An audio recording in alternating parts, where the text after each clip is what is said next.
रक्षाबंधन केवल रेशम का एक साधारण धागा बांधने का उत्सव नहीं है।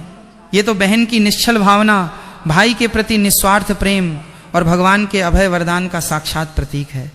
शास्त्रों में कहा गया है कि जब जब मनुष्य पर कोई संकट आया है तब तब रक्षा सूत्र ने कवच बनकर उसकी रक्षा की है। चाहे देवताओं और असुरों का संग्राम रहा हो, चाहे भगवान श्री कृष्ण और माता द्रौपदी का पावन प्रसंग हो, या फिर यमराज और यमुना जी का अमर संबंध हो, इस रक्षा सूत्र ने हर काल में सनातन संस्कृति की मर्यादा और पारिवारिक संबंधों को अटूट बनाया है।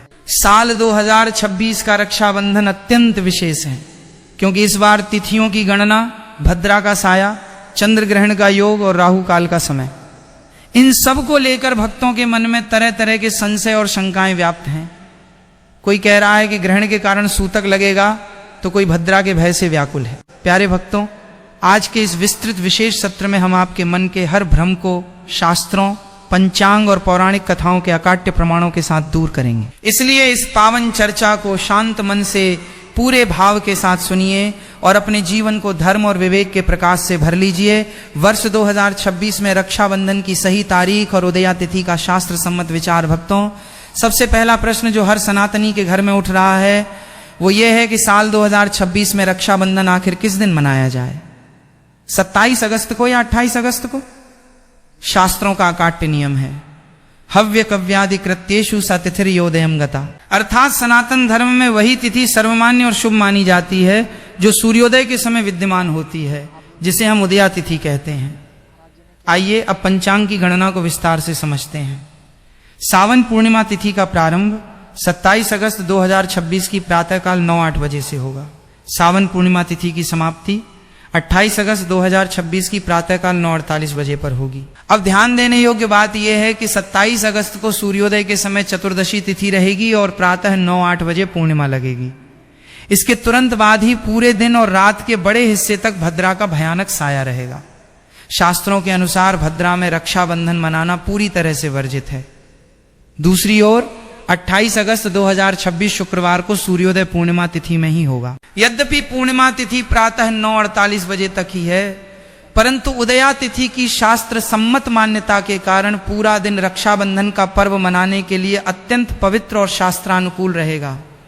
इसलिए संपूर्ण देश में हर सनातनी परिवार में रक्षाबंधन का पावन पर्व 28 अगस्त 2026 दिन शुक्रवार को ही पूर्ण श्रद्धा और हर्षोल्लास के साथ मनाया जाएगा। भद्रा का पौराणिक इतिहास, रावण का सर्वनाश और पाताल लोक का सत्य। प्यारे भक्तों, हमारे शास्त्रों में बार बार चेतावनी दी गई है कि भद्रा काल में कभी भी रक्षा सूत्र नहीं बांधना चाहिए। पर क्या आपने कभी सोचा है कि ये भद्रा आखिर कौन है, इनका जन्म कैसे हुआ और इन्हें इतना विनाशकारी क्यों माना जाता है? भद्रा की उत्पत्ति की कथा पौराणिक ग्रंथों के अनुसार भद्रा भगवान सूर्यदेव और माता छाया की कन्या हैं, अर्थात वे न्याय के देवता शनिदेव की सगी बहन हैं। जब भद्रा का जन्म हुआ तो उनका रूप अत्यंत विकराल और उग्र था। जन्म लेते ही वे संपूर्ण संसार को अपना ग्रास बनाने लगीं, यज्ञ अनुष्ठानों में विघ्न डालने लगीं और मांगलिक कार्यों को नष्ट करने लगीं। संसार को भद्रा के प्रकोप से बचाने के लिए ब्रह्मा जी ने उन्हें समझाया और कहा, हे भद्रा, तुम विष्टिकरण के रूप में पंचांग का एक अंग बनो। लेकिन जो भी मनुष्य तुम्हारे समय भद्रा काल में कोई शुभ, मांगलिक, गृह प्रवेश, विवाह या रक्षाबंधन जैसा पवित्र कार्य करेगा, उसका परिणाम हमेशा विनाशकारी और अशुभ ही होगा। रावण और शूर्पणखा का भयानक इतिहास। भद्रा काल में राखी न बांधने का सबसे बड़ा और प्रत्यक्ष उदाहरण लंकापति रावण का है। शास्त्रों में कथा आती है कि लंकाधिपति रावण, जो वेद वेदांगों का ज्ञाता था, महाज्ञानी था, जिसके भय से नवग्रह उसके सिंहासन के चरणों में बैठे रहते थे, उसकी बहन शूर्पणखा ने अज्ञानतावश भद्रा काल के दौरान ही रावण की कलाई पर रक्षा सूत्र बांध दिया था। परिणाम क्या हुआ भक्तों? जिस रावण की अमरता की गाथाएं गाई जाती थीं, जिसका प्रताप तीनों लोकों में गूंजता था, भद्रा के उस एक अशुभाशीष के कारण मात्र 1 वर्ष के भीतर उसके पूरे वंश का सर्वनाश हो गया। मेघनाद और कुंभकर्ण जैसे वीर मारे गए और सोने की लंका राख के ढेर में बदल गई। इसीलिए हमारे ऋषि मुनियों ने कठोरता से आदेश दिया है कि अपने भाई की लंबी उम्र और समृद्धि चाहने वाली किसी भी बहन को भूल कर भी भद्रा में राखी नहीं बांधनी चाहिए। भक्तों, अभी तक आपने महालक्ष्मी टीवी को सब्सक्राइब नहीं किया है तो उसको सबसे पहले सब्सक्राइब कीजिए, क्योंकि अब हम आपको सबसे महत्वपूर्ण और सबसे ध्यान में रखने वाली बात बताने जा रहे हैं, जो है भद्रा का समय। भद्रा काल की समय लेकर भक्तों को बहुत कंफ्यूजन है, तो आज इसी कंफ्यूजन को यहाँ पर दूर हो रही है। बिल्कुल ही ध्यान से सुने। 27 अगस्त 2026 भद्रा प्रारंभ, 27 अगस्त 2026 प्रातः 9-8 बजे से भद्रा समाप्ति। 27 अगस्त 2026 रात्रि 9:32 बजे पर पाताल लोक की भद्रा का ज्योतिषीय विचार। ज्योतिष शास्त्र के अनुसार भद्रा का वास तीनों लोकों में घूमता रहता है। जब चंद्रमा कर्क, सिंह, कुंभ या मीन राशि में होता है तब भद्रा भूलोक पृथ्वी पर होती है। पृथ्वी की भद्रा अत्यंत संहारक होती है। जब चंद्रमा मेष, वृषभ, मिथुन या वृश्चिक राशि में होता है तब भद्रा स्वर्गलोक में होती है। जब चंद्रमा कन्या, तुला, धनु या मकर राशि में होता है तब भद्रा पाताल लोक में निवास करती है। 27 अगस्त 2026 को भद्रा का निवास पाताल लोक में रहेगा। शास्त्रों का नियम है कि स्वर्ग या पाताल लोक में रहने वाली भद्रा का सीधा कुप्रभाव पृथ्वी लोक के मनुष्यों पर नहीं पड़ता। परंतु प्यारे भक्तों, जब बात भाई की जीवन रक्षा, आयु और आरोग्य की हो तो कोई भी जोखिम क्यों लेना। जब शास्त्र कहते हैं कि भद्रा का त्याग करना ही श्रेयस्कर है, तो 28 अगस्त की शुभ उदया तिथि में ही निश्चिंत होकर रक्षाबंधन मनाना सर्वथा उचित और फलदायी है। भक्तों, रक्षाबंधन के दिन यानी 28 अगस्त 2026 को लेकर सोशल मीडिया और लोक चर्चा में एक और अफवाह तेजी से फैल रही है। रक्षाबंधन पर भयानक चंद्र ग्रहण लग रहा है, चारों तरफ सूतक लग जाएगा, पूजा पाठ बंद हो जाएगी। आइए अब इस चंद्र ग्रहण का पूरा गणित और शास्त्र सम्मत सत्य समझते हैं। आंशिक चंद्र ग्रहण की खगोलीय एवं ज्योतिषीय स्थिति 28 अगस्त 2026 को एक आंशिक चंद्र ग्रहण पार्टियल लूनर इक्लिप्स अवश्य घटित हो रहा है। ग्रहण का प्रारंभ भारतीय समयानुसार प्रातः 6:53 बजे से, ग्रहण का मध्य प्रातः 9:42 बजे, ग्रहण की समाप्ति दोपहर 12:32 बजे। ग्रहण की कुल अवधि 5 घंटे 39 मिनट। क्या भारत में सूतक काल मान्य होगा? अब सबसे महत्वपूर्ण प्रश्न, क्या इस ग्रहण के कारण भारत में सूतक काल लगेगा? क्या राखी बांधना पाप होगा? ज्योतिष शास्त्र और धर्म शास्त्रों का एक अत्यंत स्पष्ट और अटल सिद्धांत है, अदृश्य ग्रहे नास्ति सूतकम न च वेदता। अर्थात जो ग्रहण जिस भौगोलिक क्षेत्र में नग्न आंखों से दिखाई न दे, जहां सूर्य या चंद्रमा का बिंब दिखाई न दे रहा हो, वहां उस ग्रहण का न तो कोई सूतक काल माना जाता है, न ही कोई धार्मिक पाबंदी लागू होती है। 28 अगस्त 2026 की सुबह जब ये ग्रहण घटित होगा तब भारत में दिन का समय होगा, आकाश में सूर्य देव का प्रकाश होगा और चंद्रमा क्षितिज से नीचे अस्त अवस्था में होगा। भारत भूमि पर यह चंद्र ग्रहण बिल्कुल भी दिखाई नहीं देगा। इसलिए प्यारे भक्तों, कान खोलकर सुन लीजिए, भारत में इस चंद्र ग्रहण का कोई सूतक काल मान्य नहीं है। मंदिरों के कपाट बंद नहीं होंगे, न ही पूजा पाठ पर कोई रोक लगेगी। बहनों को राखी बांधने में ग्रहण का कोई दोष या अड़चन नहीं आएगी। आपको किसी भी प्रकार के भय या भ्रम में आने की रत्ती भर भी आवश्यकता नहीं है। राहु काल का कड़वा सच और उससे बचाव की सावधानियां। भक्तों, भद्रा और ग्रहण के संशय से तो हम बाहर निकल आए, लेकिन एक और सूक्ष्म समय चक्र है जिससे हर बहन और भाई को 28 अगस्त के दिन विशेष सावधान रहना होगा, और वो है राहु काल। ज्योतिष में राहु ग्रह का स्वरूप, ज्योतिष शास्त्र में राहु को छाया ग्रह, छल कपट, अकस्मात दुर्घटनाओं, भ्रम और विच्छेद का कारक माना गया है। राहु काल दिन का वो भाग होता है जब राहु का प्रभाव अत्यधिक प्रबल होता है।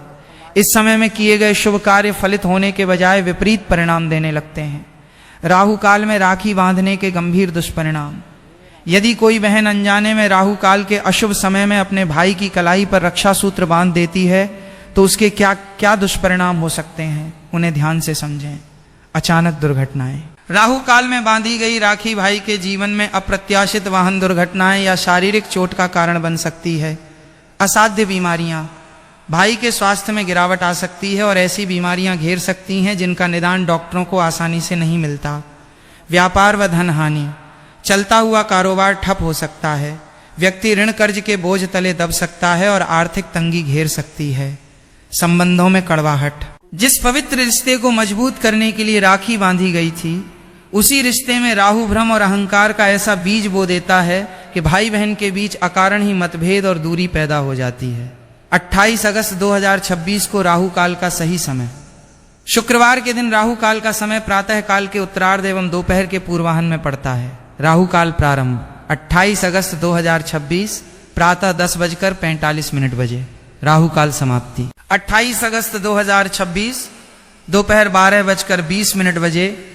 विशेष निर्देश 28 अगस्त को प्रातः 10:45 बजे से लेकर दोपहर 12:20 बजे तक कुल 1 घंटा 35 मिनट का जो समय है, इस दौरान गलती से भी राखी न बांधें। इस समय को टालकर ही रक्षाबंधन का अनुष्ठान संपन्न करें।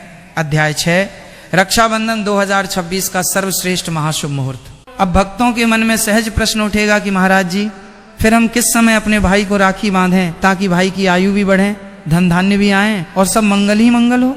मेरे प्यारे भक्तों, आइए 28 अगस्त 2026 के सबसे श्रेष्ठ और अमृत तुल्य महामुहूर्त की समय सारणी देखते हैं। सर्वश्रेष्ठ महाशुभ मुहूर्त अमृत काल प्रातः काल 28 अगस्त को प्रातः सूर्योदय के साथ ही पूर्णिमा तिथि विद्यमान रहेगी। इस समय भद्रा पूरी तरह समाप्त हो चुकी होगी और राहु काल भी शुरू नहीं हुआ होगा। अमृत महामुहूर्त समय प्रातः 5:57 बजे से प्रातः 9:48 बजे तक कुल अवधि लगभग 3 घंटे 51 मिनट। ये प्रातः काल का समय रक्षाबंधन के लिए ब्रह्मास्त्र समान शुभ है। इस समय में किया गया रक्षाबंधन अनुष्ठान भाई के जीवन में सभी सिद्धियों और आरोग्य को प्रदान करने वाला है। द्वितीय शुभ मुहूर्त अपराह्न दोपहर काल। राहु काल के बाद यदि कोई बहन किसी कारणवश दूर यात्रा करने के कारण या व्यस्तता के कारण प्रातः 9:48 बजे तक राखी न बांध सके, तो वो राहु काल 10:45 AM से 12:20 PM बीत जाने के बाद राखी बांध सकती है। शुभ दोपहर मुहूर्त दोपहर 12:25 बजे से सायं 5:00 बजे तक। प्यारे भक्तों, सबसे पहला प्रयास यही होना चाहिए कि आप प्रातः 5:57 से 9:48 बजे के बीच ही रक्षा सूत्र बांधने का कार्य पूर्ण कर लें। रक्षाबंधन की पावन पौराणिक कथाएं भक्तों, रक्षाबंधन केवल एक रीति रिवाज नहीं है, इसके पीछे हमारे धर्म ग्रंथों की अत्यंत भावुक और प्रेरणादायक कथाएं छिपी हैं। आइए आज 2 मुख्य कथाओं का रसपान करते हैं। भगवान श्री कृष्ण और माता द्रौपदी का रक्षा सूत्र। एक बार द्वारकाधीश भगवान श्री कृष्ण ने अधर्मी शिशुपाल का वध करने के लिए अपने सुदर्शन चक्र का प्रयोग किया। जब सुदर्शन चक्र शिशुपाल का मस्तक काटकर पुनः श्री कृष्ण की अंगुली में लौटा, तो भगवान की तर्जनी अंगुली थोड़ी कट गई और उससे रक्त की धारा बहने लगी। वहां उपस्थित सभी महारानी और दासी वस्त्र की पट्टी खोजने लगी, परंतु पांडवों की सहधर्मिणी भगवान श्री कृष्ण की अनन्य भक्त और बहन स्वरूप माता द्रौपदी ने एक क्षण का भी विलंब नहीं किया। द्रौपदी ने अपनी अत्यंत बहुमूल्य रेशमी साड़ी का आंचल तुरंत अपने हाथों से फाड़ा और दौड़कर भगवान श्री कृष्ण की बहती हुई अंगुली पर बांध दिया। भगवान श्री कृष्ण ने मुस्कुराते हुए द्रौपदी से कहा, हे कल्याणी, आज तुमने अपनी साड़ी का एक टुकड़ा मेरी उंगली पर बांधकर मुझे अपना ऋणी बना लिया है। मैं वचन देता हूं कि जब भी तुम पर कोई संकट आएगा, इस धागे के एक एक सूत का मोल चुकाने तुम्हारा ये भाई स्वयं उपस्थित होगा। और भक्तों, इतिहास साक्षी है, जब कौरवों की सभा में दुशासन ने द्रौपदी का चीर हरण करने का प्रयास किया, जब बड़े बड़े महारथी भीष्म पितामह और द्रोणाचार्य सिर झुकाए बैठे रहे, तब द्रौपदी ने दोनों हाथ उठाकर पुकारा, हे गोविंद, हे द्वारकाधीश। और भगवान ने साड़ियों का ऐसा अनंत ढेर लगा दिया कि दुशासन खींचते खींचते थक कर गिर पड़ा, लेकिन द्रौपदी की लाज का बाल भी बांका न हो सका। यह है रक्षा सूत्र का प्रभाव। कथा 2, धर्मराज, यमराज और यमुना जी का अमर वात्सल्य। दूसरी कथा सूर्यपुत्र धर्मराज, यमराज और उनकी बहन यमुना जी की है। यमुना जी अपने भाई यमराज से अत्यंत प्रेम करती थीं और सदैव उन्हें अपने घर भोजन पर आमंत्रित करती थीं, परंतु यमलोक के कार्यों में व्यस्त रहने के कारण यमराज जा नहीं पाते थे। सावन पूर्णिमा के पावन दिन यमराज अचानक अपनी बहन यमुना के घर पहुंचे। अपनी कुटिया में भाई यमराज को आया देख यमुना जी के हर्ष का सीमा न रही। उन्होंने अपने भाई का भव्य स्वागत किया, मस्तक पर कुमकुम का सुंदर तिलक लगाया, स्वादिष्ट सात्विक व्यंजन खिलाए और उनकी कलाई पर स्नेह की राखी बांध दी। यमराज बहन के इस निश्चल प्रेम से अत्यंत प्रसन्न हुए और बोले, हे बहना, मांग ले, आज तू जो वरदान मांगेगी मैं वही तुझे प्रदान करूंगा। यमुना जी ने कहा, हे भ्राता, मुझे अपने लिए कुछ नहीं चाहिए, आप बस इतना वरदान दीजिए कि जो भी भाई आज के दिन अपनी बहन के घर जाकर तिलक करवाएगा, रक्षा सूत्र बांधवाएगा और बहन को प्रसन्न रखेगा, उसे कभी अकाल मृत्यु का भय न रहे और यमलोक की यातनाएं न सहनी पड़े। यमराज ने सहर्ष ये वरदान दे दिया। तब से सावन पूर्णिमा पर बहन के हाथों से तिलक लगवाना और रक्षा सूत्र बांधवाना अकाल मृत्यु से रक्षा करने वाला महाकवच बन गया। अध्याय 8, रक्षाबंधन अनुष्ठान की सही विधि एवं ध्यान रखने योग्य 6 गंभीर गलतियां। प्यारे भक्तों, रक्षाबंधन का पर्व मनाते समय केवल भाव होना ही काफी नहीं है, विधि का शुद्ध होना भी उतना ही आवश्यक है। जाने अनजाने में की गई छोटी छोटी गलतियां पूजा के फल को छीण कर देती हैं। आइए जानते हैं वे कौन सी 6 बड़ी गलतियां हैं जिनसे हर बहन और भाई को बचना चाहिए। रक्षाबंधन के पावन अनुष्ठान के लिए पूजा की थाली पहले से ही पूरी श्रद्धा और विधि विधान के साथ सजा लें। थाली में रोली या कुमकुम, अटूट अक्षत चावल, घी का प्रज्वलित दीपक, शुद्ध जल या गंगा जल तथा शुभ रंग की राखी अवश्य रखें। यदि संभव हो तो थोड़ी सी मिठाई भी थाली में शामिल करें, जिससे राखी बांधने के बाद भाई का मुंह मीठा कराया जा सके। मान्यता है कि इन सभी पूजन सामग्रियों के साथ श्रद्धा पूर्वक किया गया रक्षाबंधन का अनुष्ठान भाई बहन के प्रेम को और अधिक मजबूत बनाता है तथा सुख, समृद्धि, दीर्घायु और ईश्वर की कृपा का आशीर्वाद प्रदान करता है। तो चलिए वक्त तो जानते हैं उसे गलतियों के बारे में। तो सबसे पहली गलती है नंगे सिर तिलक लगवाना। जब बहन अपने भाई के मस्तक पर तिलक लगा रही हो तो भाई का सिर कभी भी नंगा नहीं होना चाहिए। भाई को अपने सिर पर रुमाल, गमछा, टोपी या कोई स्वच्छ वस्त्र अवश्य रख लेना चाहिए। नंगे सिर तिलक लगवाने से मानसिक तनाव बढ़ता है और पूजा का पूर्ण फल प्राप्त नहीं होता। गलती 2, खंडित अक्षत, टूटे हुए चावल का प्रयोग। तिलक लगाने के बाद मस्तक पर चावल लगाए जाते हैं। याद रखिए, चावल कभी भी टूटे हुए खंडित नहीं होने चाहिए। शास्त्रों में अक्षत का अर्थ है जिसका कभी क्षय न हुआ हो, जो पूर्ण हो। साबुत चावल समृद्धि और पूर्णता का प्रतीक हैं, जबकि टूटे हुए चावल घर में दरिद्रता और अशांति लाते हैं। गलती 3, गलत दिशा में मुख करके बैठना। राखी बांधते समय दिशा का ध्यान रखना अत्यंत आवश्यक है। भाई का मुख हमेशा पूर्व ईस्ट या उत्तर नॉर्थ दिशा की ओर होना चाहिए। पूर्व दिशा से सकारात्मक ऊर्जा और देवताओं का आशीर्वाद प्रवाहित होता है। बहन का मुख पश्चिम वेस्ट दिशा की ओर होना चाहिए। वर्जित दिशा, गलती से भी दक्षिण साउथ दिशा की ओर मुख करके राखी न बांधें। दक्षिण दिशा यमराज और पितरों की दिशा मानी जाती है। इस दिशा में मुख करके शुभ कार्य करने से आयु क्षीण होती है। गलती 4, गलत कलाई और अशुभ राखी का चुनाव। कलाई, राखी हमेशा भाई की दाहिनी राइट कलाई पर ही बांधनी चाहिए। दाहिनी भुजा में शक्ति, संकल्प और शुभता का वास होता है। बाईं कलाई पर राखी बांधना वर्जित है। रंग व सामग्री, आजकल बाजार में प्लास्टिक, अशुभ आकृतियों जैसे खोपड़ी, धारदार डिजाइन या काले सूखे रंगों की राखियां मिलती हैं। ऐसी राखियां भूलकर भी न खरीदें। हमेशा सूत, रेशम, कलावे या रोली से बनी लाल, पीली, गुलाबी या नारंगी रंग की पवित्र राखी ही चुनें। गलती 5, उपहार देते समय असावधानी।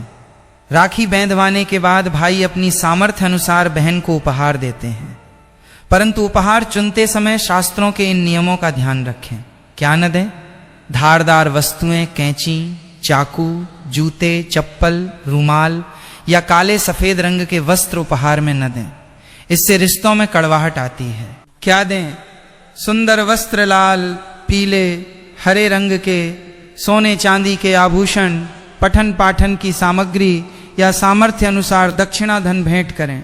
गलती 6, तामसिक भोजन और शुक्रवार के विशेष नियम। रक्षाबंधन के पावन दिन घर में पूर्ण सात्विकता होनी चाहिए। लहसुन, प्याज, मांस, मदिरा, सिगरेट या किसी भी प्रकार के नशीले पदार्थों से पूरी तरह दूर रहें। घर में शुद्ध देसी घी में पक्का भोजन जैसे खीर, पूरी, हलवा, सेवैयां, पनीर आदि बनाएं। माता संतोषी के व्रत का विशेष नियम।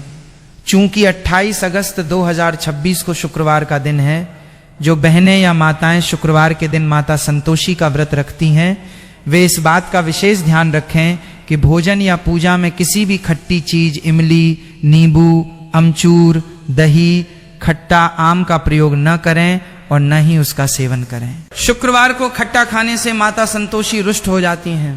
दूर बैठे भाई बहन के लिए विशेष नियम और आध्यात्मिक समाधान। अगर किसी बहन का भाई प्रदेश में नौकरी करता है, राखी बंधवा के लिए नहीं आ रहे हैं, तो ऐसे में भक्तों, आज के समय में बहुत से भाई बहन नौकरी, शिक्षा या देश की सीमा पर रक्षा में तैनात होने के कारण एक दूसरे से सैकड़ों मील दूर रहते हैं। ऐसे में बहनें रोने लगती हैं कि महाराज जी, मेरा भाई तो मेरे पास नहीं है, मैं राखी कैसे बांधूं। प्यारे भक्तों, सनातन धर्म में भाव की प्रधानता है, दूरी की नहीं। यदि आपका भाई आपसे दूर है तो आपको निराश होने की बिल्कुल आवश्यकता नहीं है। दूर बैठे भाई के लिए पूजन विधि: 28 अगस्त की सुबह स्नान करके स्वच्छ वस्त्र धारण करें और पूजा की थाली सजाएं। अपनी पूजा की थाली में एक पवित्र राखी रखें और अपने घर के मंदिर में विराजमान भगवान श्री गणेश या भगवान श्री कृष्ण की प्रतिमा के समक्ष बैठ जाएं। भगवान को अपना भाई मानकर भावपूर्ण हृदय से वो पहली राखी भगवान के चरणों में अर्पित करें या उनकी कलाई पर बांध दें। भगवान से प्रार्थना करें, हे प्रभु, मेरे भाई जहां भी हैं उनकी रक्षा करना, उन्हें दीर्घायु और आरोग्य प्रदान करना।